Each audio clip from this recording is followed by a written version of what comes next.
Toronto real estate is about to change in a big way this year. From new mortgage rules to shifting buyer trends to some surprising predictions that I have for 2025.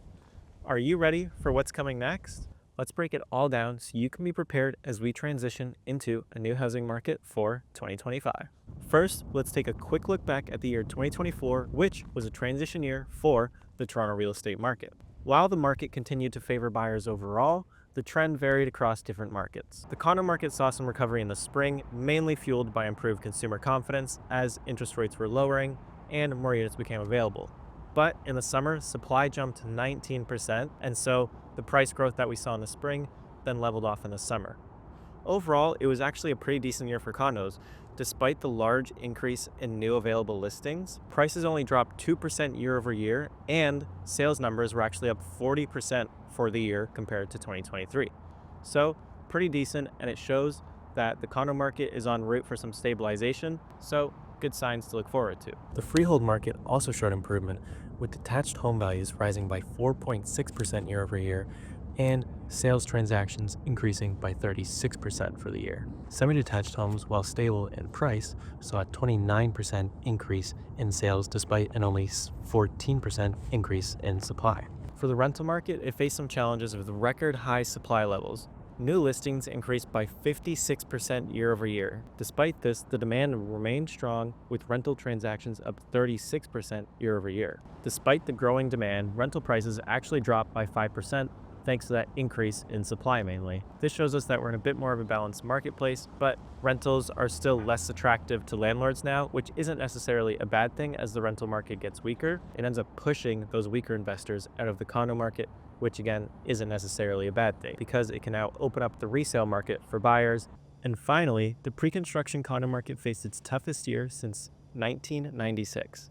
Now 2023 was bad, but 2024 was much worse. Sales of new condos dropped 63% year over year, while unsold inventory jumped 16%.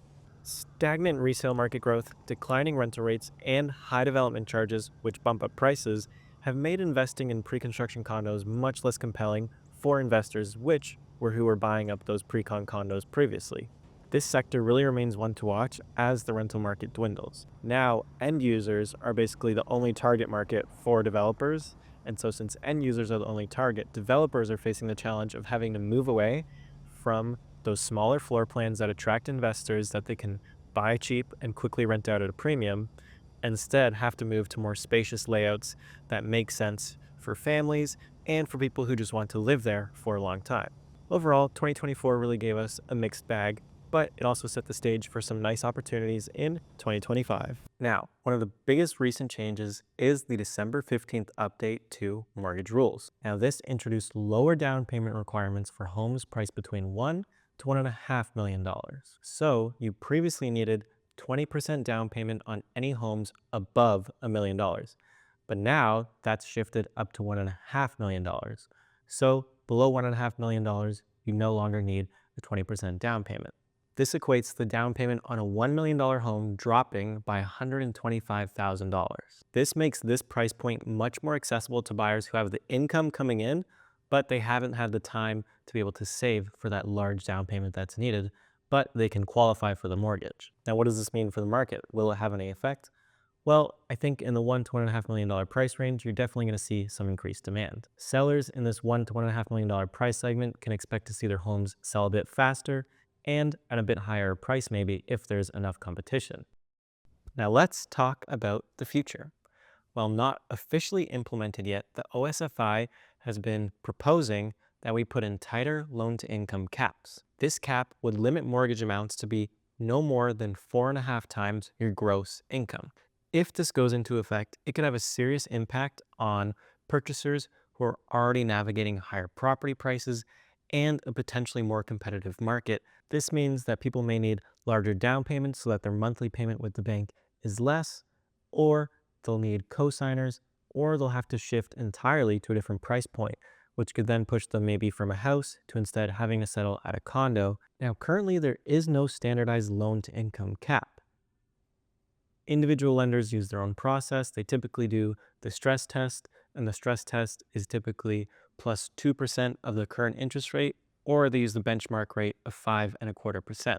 Now, the loan to income cap is expected to replace the stress test if all goes well, since they see it as a bit of a better way to qualify potential borrowers. Now, the new loan to income cap at 4.5 times gross income is expected to take effect before Q2 of 2025, so pretty soon. If you're in the mortgage process and you think that may affect you, you may want to get that mortgage done now before that goes into effect. The general consensus and goal of the OSFI here is to just limit the amount of loans that exceed 4.5 times the borrower's income within a lender's general portfolio. This is to help keep the financial markets safe and stop things from happening like we saw in the States in 2008, and to limit the risks that come with high household debt to income ratio, which is definitely quite the problem, especially here in Canada, as you can see by this graph here. According to experts, home prices are expected to rise by 5% in 2025. Detached homes are expected to see the biggest price jump, up 7%, while condos will only move about maybe 1%, but basically remain relatively flat.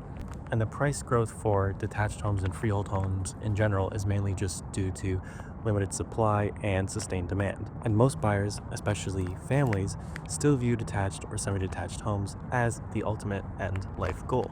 And then there's also the lower down payment requirements that have come into effect that could play a role, especially once we get into the spring market where there's more demand, because that $1 to $1.5 million price range does include a good amount of detached homes. Out of the 1,200 detached homes that are listed right now, 370 of them are in that $1 to $1.5 million price range.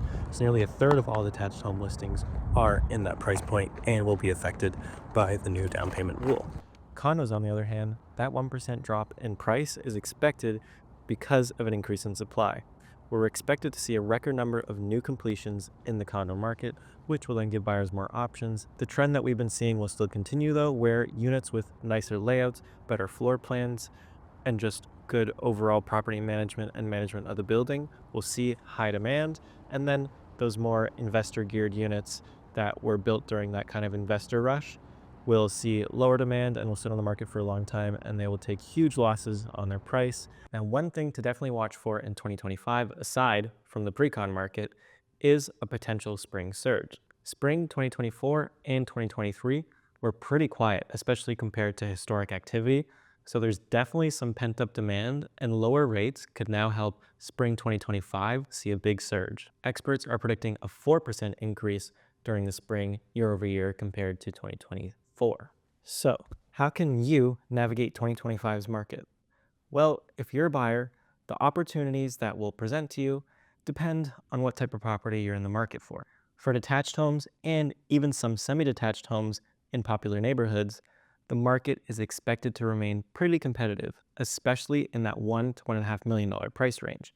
And as I mentioned earlier, that is a big chunk of the market, nearly a third.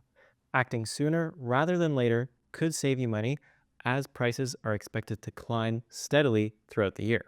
For condos, the increased supply and slight price dip means that there's a unique opportunity for you to enter the market at a good time. If you're a first-time buyer or just someone looking for a good deal, this could be the right time for you to secure a unit at a pretty favorable price point. But I highly encourage you to focus on units with functional layouts, good property management, a good building history, as well as make sure that they're close to good amenities like highway access, or on the other hand, walkability and close to transit or bike lanes, as well as good local businesses and green space, because that will hold its value. Nobody is really interested in just any condo now. It has to be the right condo for them. Whereas before, those investor specific condos where they were just 400 square feet, one bed, typical layout, nothing special about it, in the middle of nowhere, and people bought them because they could be rented out. Those are no longer selling. Nobody wants those.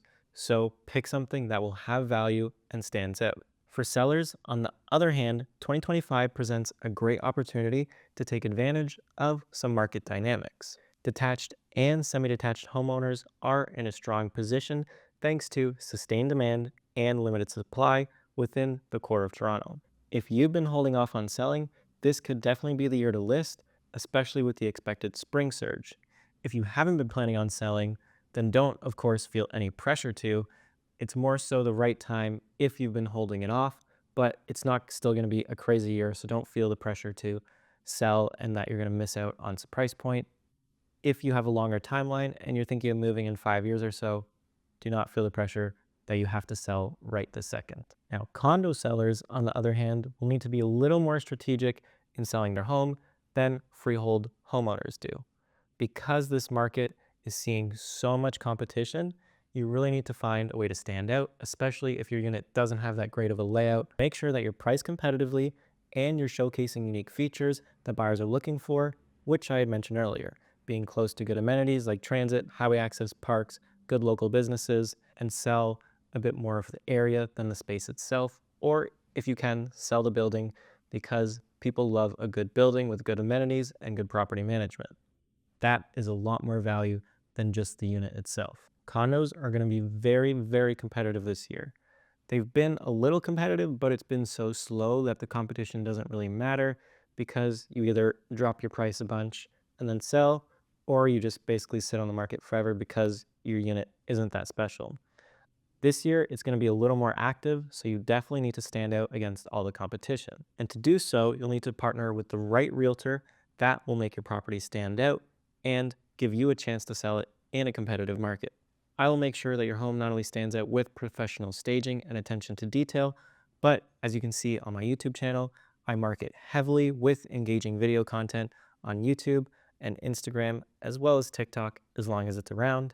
And that will help you reach the right buyer, because it is all over the internet, and it's not just the photos on the internet. There's a story behind it. You can see it basically almost in person on the video. And so it really is a great way to market your property. So I'm definitely that realtor that can help you stand out in what is going to be a very competitive condo market. So don't hesitate to reach out. My contact info is in the description as always.